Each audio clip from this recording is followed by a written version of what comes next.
Observed the OR Tambo centenary this year. The focus has been on the legacy left behind by the struggle icon. The SABC's Iviwe Poti sat down with his son Dali Tambo, who related more about the family man behind the activist.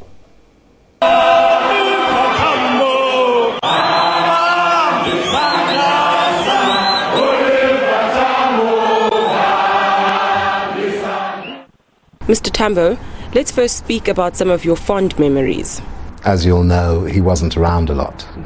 So we got to see him maybe twice a year, only if he had ANC business in London. And so in the early years, I was at boarding school.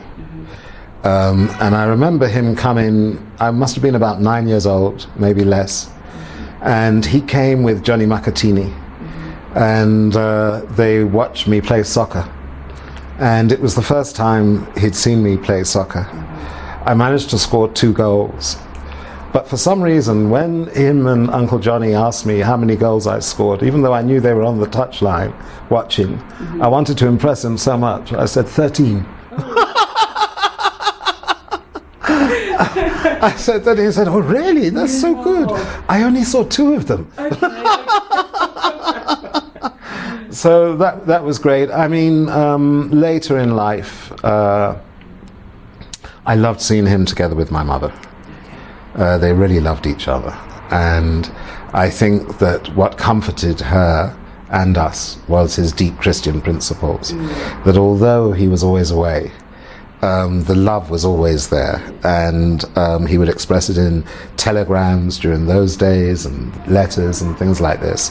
And that was beautiful because I saw the pain of the separation from her side and the loneliness of not having her husband there. But she filled that. She was the mother of exiles. She filled that.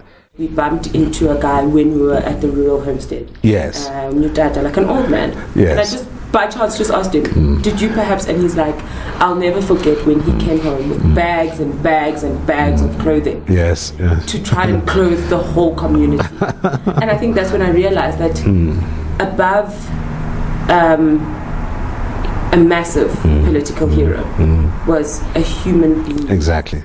I suppose my total favorite memory was his arrival back and the journey, because we went through various African countries where he was thanking leaders who had supported the struggle. And I remember we were in a small plane with a whole lot of ANC leaders. And I remember the pilot saying, "Ladies and gentlemen, we've just entered the borders of South Africa." Everybody started crying, hugging each other, cheering, singing. We had the flight attendant had to say, "You can't toy in this plane." It was very, very beautiful. When we arrived at Jan Smuts, the airport workers had downed tools, and we just saw this sea of uniformed people come into the plane. They were coming to greet him. And then Slovo and all the other ANC leaders, Thabo Mbeki, etc. A lot of the great leaders we have had are said to have absorbed leadership from your father. As a father at home, tell us what kind of a layman he was, what kind of a man he was in his comfort zone at home. Unconditional love. It was beautiful to be in his presence. He gave us all unconditional love. He was a very gentle man. He would take, whenever he was with me or with my sisters, the opportunity to explain what he was doing, to inquire about us, to help us plan the next stages in our lives. But I remember his humor. He had a tremendous sense of humor.